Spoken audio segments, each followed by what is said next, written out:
Hi guys, welcome to Samayal. நம்ம இன்னைக்கு என்ன ரெசிபி பார்க்க போறோம்னா ஒரு காலிஃப்ளவர் வச்சு ஈஸியான காலிஃப்ளவர் சில்லி இல்ல காலிஃப்ளவர் பக்கோடா இத பத்தி நம்ம பார்க்கலாம். வாங்க வீடியோக்குள்ள போலாம்.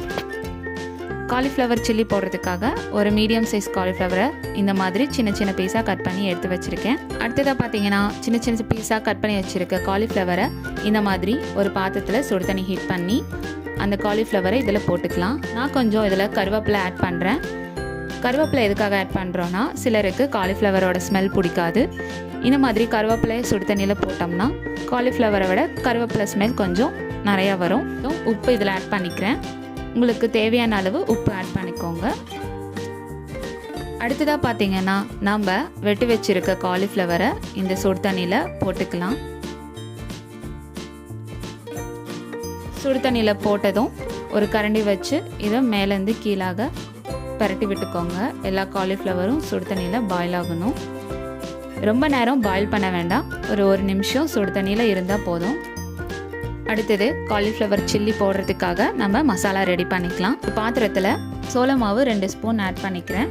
அடுத்ததாக பார்த்தீங்கன்னா காரத்துக்கு மிளகாத்தூள் ஆட் பண்ணிக்கிறேன். உங்களுக்கு காரம் எந்த அளவுக்கு தேவையோ அந்த அளவுக்கு மிளகாத்தூள் ஆட் பண்ணிக்கோங்க. கொஞ்சமாக மைதா மாவு ஆட் பண்ணிக்கிறேன். இதை பார்த்தீங்கன்னா ஃபுட் கலர் கொஞ்சம் ஆட் பண்ணிக்கோங்க. தேவையான அளவு உப்பு. இது எல்லாத்தையும் போட்டு மாவை நல்லா மிக்ஸ் பண்ணி விட்டுக்கோங்க. மாவு நல்லா மிக்ஸ் பண்ணி விட்ட அப்புறம் இதில் கொஞ்சமாக தண்ணி ஆட் பண்ணி மாவை நல்லா கலக்கிக்கோங்க. இப்போ பார்த்தீங்கன்னா நல்லா மிக்ஸ் பண்ணி எடுத்தாச்சு. கன்சிஸ்டன்சி பார்த்தீங்கன்னா இந்த அளவுக்கு இருக்கணும். ரொம்ப தண்ணி விட்டு மிக்ஸ் பண்ணக்கூடாது. அடுத்ததாக பார்த்தீங்கன்னா நம்ம ரெடி பண்ணி வச்சுருக்க மசாலாவில் காலிஃப்ளவரை போட்டு மிக்ஸ் பண்ணிக்கலாம். காலிஃப்ளவரை தண்ணியோடு ஆட் பண்ணக்கூடாது. சுடு தண்ணியிலேருந்து எடுத்த அப்புறம் ஒரு 10 நிமிஷம் அந்த தண்ணியெல்லாம் நல்லா ட்ரை ஆகிற வரைக்கும் காலிஃப்ளவரை ஒரு ஃபில்டரில் போட்டு வச்சுக்கலாம். இப்போது நம்ம மசாலாவில் போட்டு மிக்ஸ் பண்ணிக்கலாம். காலிஃப்ளவரில் மசாலாலாம் நல்லா கொஞ்சம் எசன்ஸ் இறங்கட்டும். அதனால் மிக்ஸ் பண்ண அப்புறம் ஒரு 1/4 மணி நேரம் அதை அப்படியே வச்சுருங்க. காலிஃப்ளவர் நல்லா ஒரு 15 மினிட்ஸ் ஊறிடுச்சு. அடுத்ததாக நம்ம இதை ஃப்ரை பண்ணி எடுத்துக்கலாம். கடாயில் ஆயில் ஊற்றி எடுத்துக்கோங்க. ஆயில் நல்லா ஹீட் ஆன அப்புறம் ஒவ்வொரு காலிஃப்ளவராக அந்த ஆயிலில் போடுங்க. இந்த மாதிரி காலிஃப்ளவரை தனித்தனியாக ஆயிலில் போடுங்க. அப்போ தான் ஒவ்வொன்றும் ஒட்டாமல் வரும். இல்லைன்னா எல்லா காலிஃப்ளவரும் ஒட்டிக்கும்.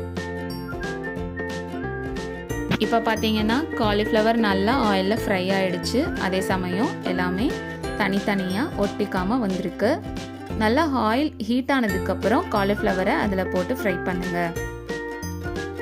இந்த மாதிரி காலிஃப்ளவர் வச்சு ஈஸியான ஸ்நாக் இல்லை சாப்பாட்டுக்கு நம்ம சைட் டிஷ்ஷாக இந்த மாதிரி காலிஃப்ளவரை ரெடி பண்ணலாம். இது காலிஃப்ளவர் பக்கோடா, காலிஃப்ளவர் சில்லி. உங்கள் வீட்லேயும் இந்த மாதிரி ட்ரை பண்ணி பாருங்கள். தேங்க்ஸ் ஃபார் வாட்சிங். பாய்.